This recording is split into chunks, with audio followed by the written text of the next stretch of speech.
it is time to get into the world of dragons and epic feminist vibes. That's right, we're going to be reading Among the Burning Flowers by Samantha Shannon today, which is book 0.2 in the Roots of Chaos series. If you're familiar with Priory of the Orange Tree and A Day of Fallen Night, this is like the prequel to Priory of the Orange Tree, and then I think it's the prequel to A Day of Fallen Night, which is the prequel of Priory of the Orange Tree, which is one of my favorite series of all time. Absolutely obsessed with everything about it. And this is like the smallest book that I've ever seen from this author, so I'm guessing this is, I guess it's regular book sized. I don't know. But I just think it's like really interesting that it's so small, but you know. So hello, if we have not met yet, my name is Ileana, and as you can tell, I love books. I love to talk about books. I love getting book recommendations from you. I love talking about books with you in the comments, and really just going on and on about books that I'm reading, books that I want to read, and books that I have read. So if any of that sounds interesting to you, I invite you to subscribe, because that way we can chat about books all the time, because you know, it's the best way. It's the best way ever to just do anything. Now, I will say there is definitely a high potential for spoilers from Priory of the Orange Tree as well as A Day of Fallen Night in this video, but there won't be any spoilers for this book, Among the Burning Flowers, so if you haven't read it already, you will not get spoilers, and if you have read it, then you will know exactly what I'm talking about as I read it. So, from my understanding, this book is the prequel to Priory of the Orange Tree, and it basically follows along two characters. One character, can't tell you the names yet, I have no idea, but the one character is basically a prisoner of her home, where she has like her cold, hard, stern father, who basically just like keeps her away in there. I'm not sure why, but that's what's going on. And then I think on the other side of the world is her betrothed, who, I don't know what he's up to. He's doing something, but they basically, I think, have to find a way to stop like the Dragon Army, and there was like the whole thing about the Dark One, I believe that was his name, in Priory of the Orange Tree, and how there was like this whole thing that we found out about in Day of Fallen Night, about how it's just kind of made up that these characters have to have babies in order to keep the Dark One at bay. So I think this happens before everything about that. So it's going to be interesting, and like I think this is the first of like that bloodline that we follow along in the other books. It's hard for me to remember exactly, because it has been a really, really long time since I read A Day of Fallen Night, and even longer since I read Priory of the Orange Tree. That had to have been like 2019. So bear with me if my brain's a little bit foggy on this, but as it goes with books, you start to remember stuff that happened when you start to read the next book, or like in this case, like the prequel of it. So yeah, I think it's going to be fun. So honestly, without further ado, I think we just got to crack this book right open. That way my brain's a bit refreshed, and then we can reconnect when I'm at 100 pages. Oh, but wait, we know the drill. This has a dust cover, so that obviously has to come off before I read the book, because I don't like the way the dust cover moves around and stuff. It's not a vibe for me. And because this has sprayed edges, I can almost guarantee there's going to be a pretty design underneath. And I love pretty designs underneath. Just makes my day. And so if I have to guess, I'm of course going to guess there's a dragon underneath this dust cover. And the book is going to be like dark blue with maybe like a amber dragon underneath the dust covers. So let's find out. Let's see, here we go. Ooh, what? No! What a waste. There's nothing. There's nothing even like embossed on here. This always makes me so upset because you have just a perfect opportunity to be like, bam, look at this pretty design underneath. Like, this is what's hiding under my dust cover. But no, I set myself up for failure, I guess. But it's okay. I'm sure the book itself will be good. So let's crack it open and read it for real.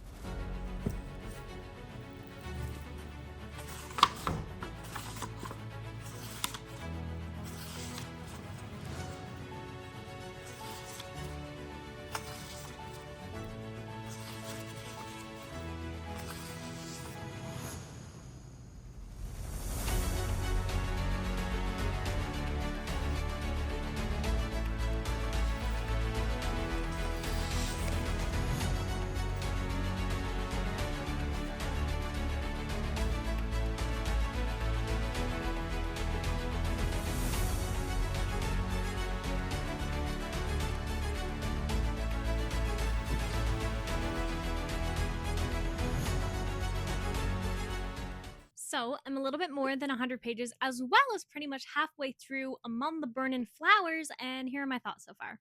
I'm starting to remember again what had happened in Priory of the Orange Tree as well as A Day of Fallen Night, and that I'm pretty sure I said the dark one earlier in this video. Dark one? But it's actually the nameless one. The dark one is from Blood and Ash, so that's what was happening with that.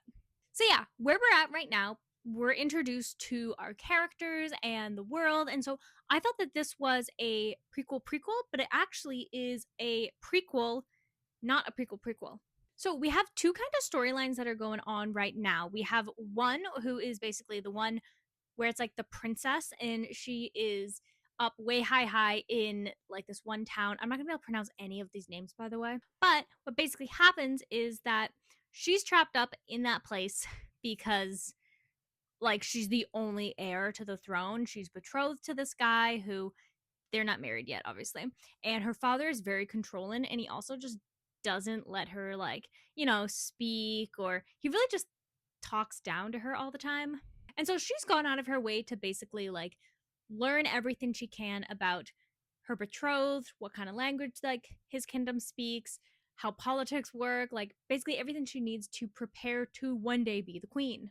And it's really interesting. I gotta say that it is really hard to try and understand what the heck is happening in this book just because of like the level of fantasy that it is. And what I mean by that is like when it comes to like a high fantasy, it tends to be a bit harder to understand what's happening, especially when it's like a book that I haven't read in ages that I don't remember anything that happened.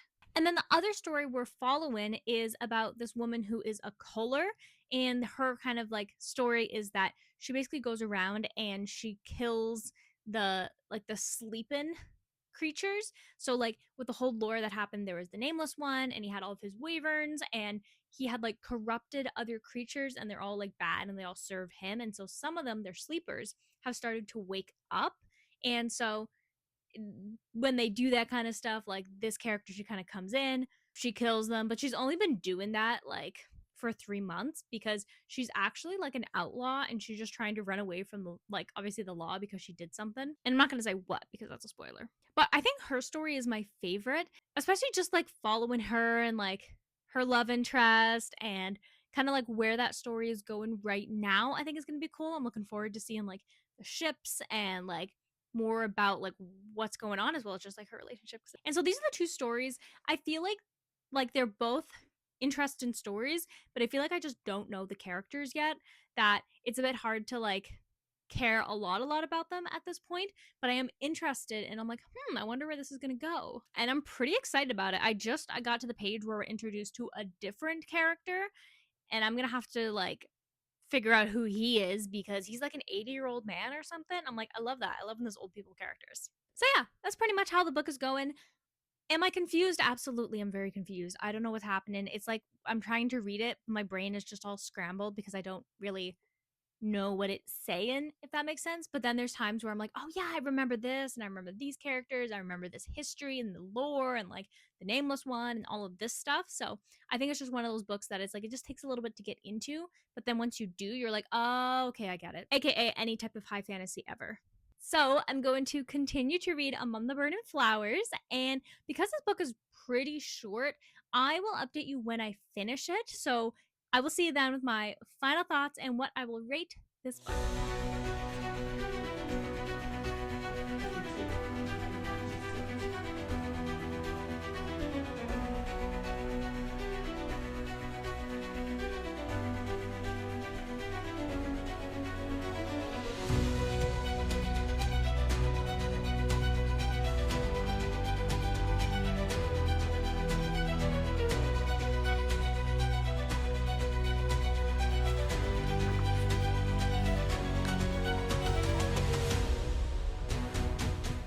Last night, I finished reading Among the Burning Flowers, and I would say that this book was just okay.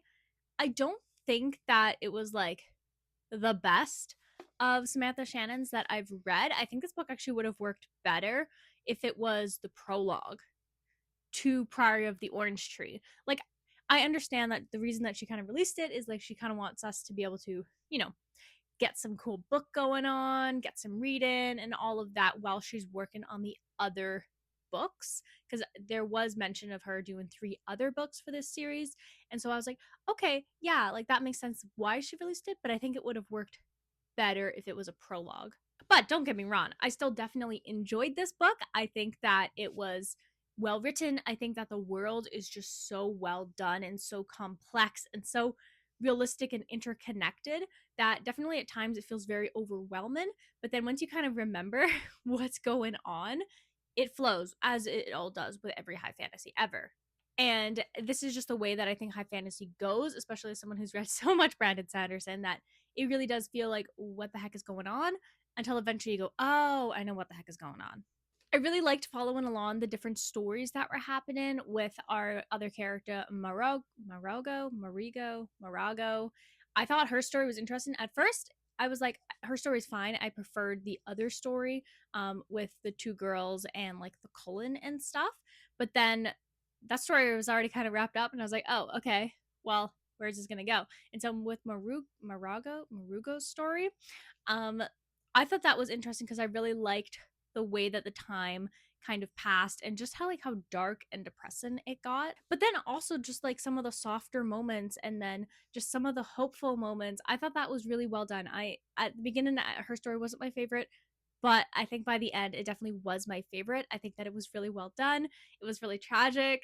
I'm just my heart hurts for that. And I feel like I need to reread Priory of the Orange Tree at this point because I know that like with this one and with the Day of Fallen Night, it's really just going to enrich my own experience reading that book again because I read it before all of these other kind of like prequels came out. And so I feel like there's so much more that's being like hinted at that I didn't notice the first read. So probably have to do that. However, I have bought this book, Priory of the Orange Tree, 3 times. And all 3 times I have given it away for people to read. I've given it to friends, I've given it to other book lovers and book clubs and stuff.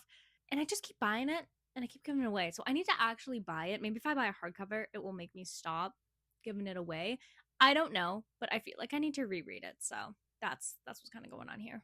So yeah, short, sweet, confusing at times read, but I did enjoy it and it really makes me want to reread the rest of the series. So I think it does its job. I do think, again, like I mentioned, it probably would have been better as some kind of prologue or something, just because like there's so many unanswered questions in it and it just feels like it's kind of like nebulous and it's kind of just floating.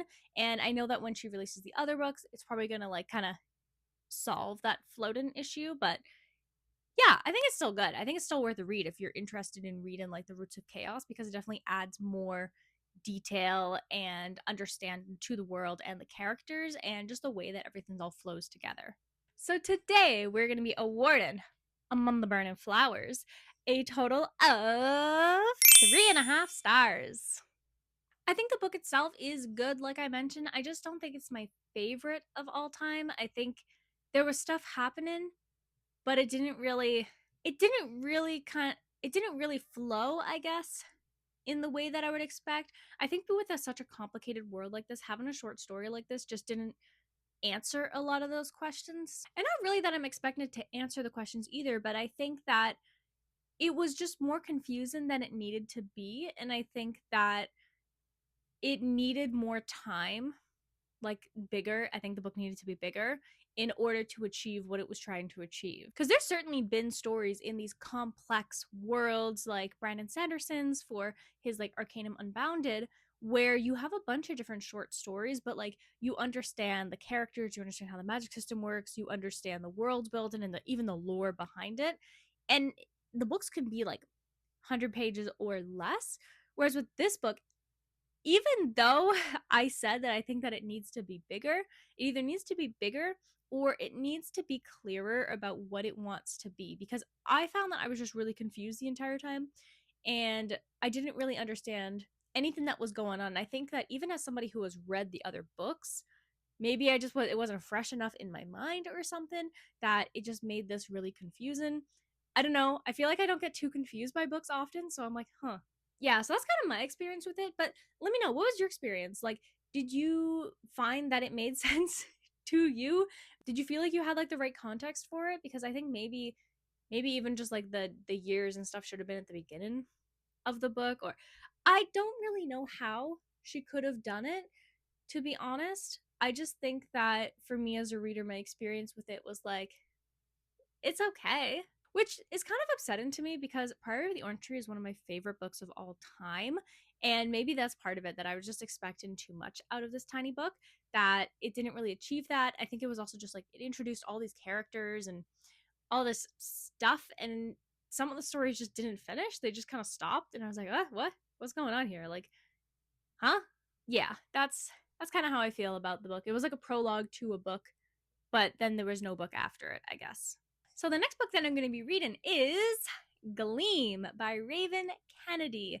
This is the third book in the Plated Prisoner series that I'm reading, and look at the size of this. Is a hunk-a-lunk for sure.